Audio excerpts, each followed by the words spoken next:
Nos acompaña en este momento Rafael Nieto, él es precandidato por el Centro Democrático y hoy está aquí en la ciudad de Santa Marta para hablarnos de sus propuestas. Doctor, bienvenido a la ciudad de Santa Marta. Adela, me da mucho gusto estar de nuevo con usted y saludar a todos los habitantes del Magdalena. Vamos a iniciar primero hablando precisamente sobre la corrupción. La corrupción anteriormente ha venido evolucionando como la tecnología. Anteriormente la gente era corrupta para tener dinero, hoy no. Hoy la gente también está en la corrupción por el poder. En buena parte es el resultado de la contraética del narcotráfico. En Colombia teníamos, antes de la bonanza marimbera y después de la bonanza cocalera, la idea de que producir riqueza era resultado de un esfuerzo sostenido en el tiempo, de paciencia, de disciplina, de capacidad de sacrificio y requería muchos años de trabajo. El narcotráfico rompió eso, Adela, y le enseñó a los ciudadanos que se puede hacer fortuna de manera rápida, fácil y violando la ley, y a veces con violencia. Creo que hay que atacar a fondo esa cultura del narcotráfico que ha permeado toda la sociedad y ir a fondo para la reconstrucción de los valores éticos de la sociedad colombiana. Sin eso, ningún esfuerzo institucional o normativo va a funcionar. No habrá fiscalías, procuradurías o contralorías que puedan hacer la tarea. También es indispensable que el ciudadano reconozca que los recursos del Estado son sus recursos. El Estado no produce nada, el Estado no genera riqueza. Los que generamos riqueza y producimos recursos somos los colombianos, con nuestro trabajo y nuestro esfuerzo, y se lo trasladamos al Estado por vía de impuestos. Y el presupuesto del Estado es ese, el que le hemos entregado nosotros con nuestro trabajo vía impuestos. La toma de conciencia de que los recursos públicos son nuestros recursos es fundamental. Y tercero, el proceso de veeduría ciudadana es básico. Tenemos que organizarnos para que los políticos y los funcionarios públicos administren de manera eficiente, eficaz y transparente nuestros dineros. Precandidato, compromisos con el departamento del Magdalena. Si usted es elegido el presidente de Colombia, ¿cuáles serían los primeros compromisos con el departamento del Magdalena? Yo creo que hay varias cosas que son indispensables. La primera y básica, deberíamos terminar el próximo cuatrenio habiendo resuelto de manera definitiva a mediano y a largo plazo la enorme dificultad que tiene el departamento de Santa Marta de tener agua potable y un alcantarillado decente. El segundo, resolver también el problema de basuras, que es creciente y cada vez más grave. El tercero, la conectividad de la ciudad con doble calzada hacia Barranquilla y Cartagena y hacia La Guajira. El cuarto, potenciar el turismo. Muy pocos departamentos de Colombia, Adela, tienen la posibilidad, que sí tiene el Magdalena, de ofrecer una oferta de turismo de sol y playa, de turismo ecológico, de turismo arqueológico e histórico y de poder generar esa propuesta de manera integral para los que lo visitan. Claro, es indispensable.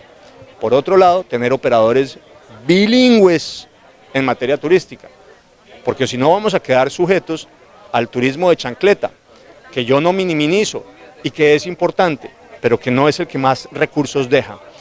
Ese ejercicio de forma integrada va a ser vital para el desarrollo del departamento. Y creo que hay que hacerle una apuesta adicional, que es un compromiso con el Magdalena, pero con todo el país. Hay que recuperar la seguridad. Sin autoridad, orden y seguridad no hay convivencia tranquila ni hay sociedad civilizada.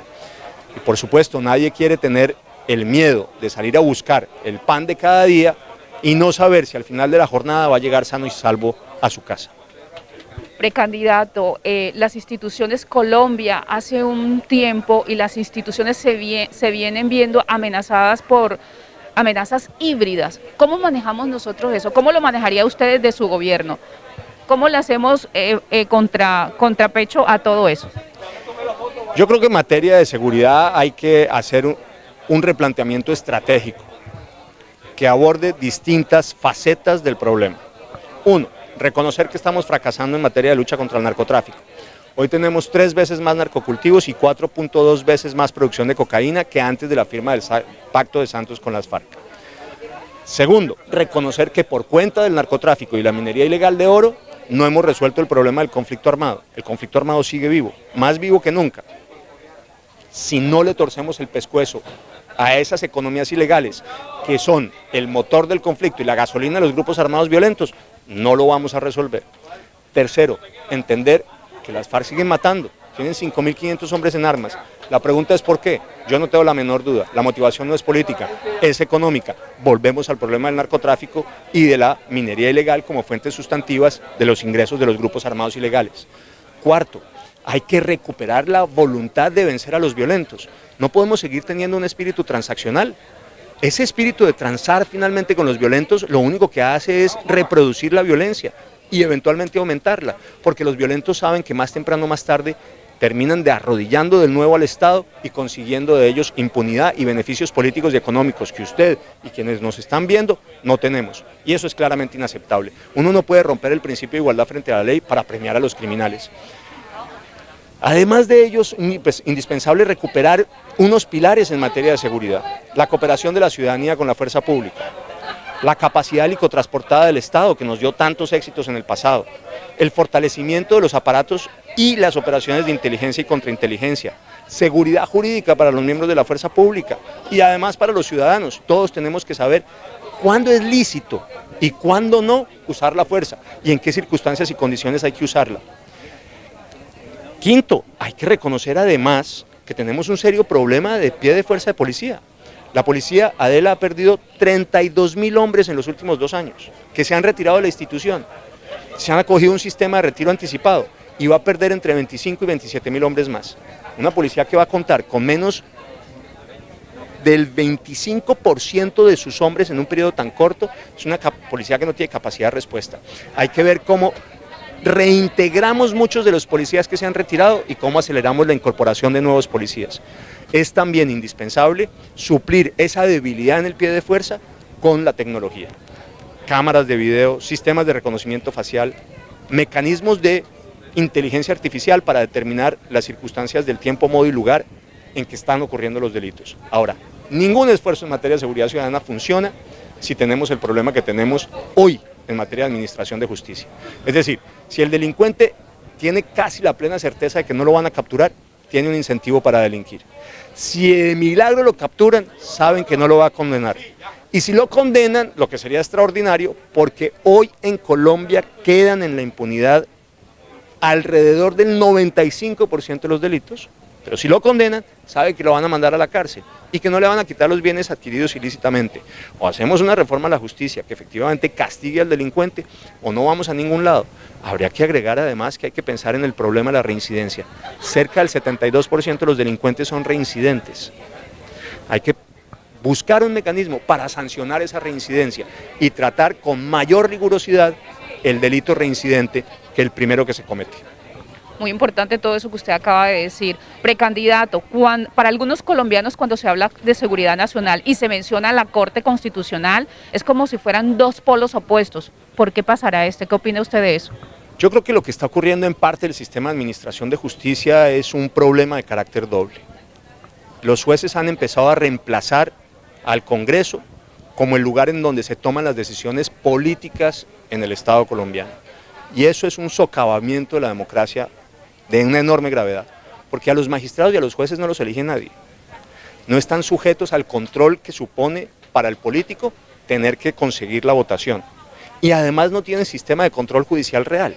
No le responden a nadie. El gobierno de los jueces hace muchísimo daño.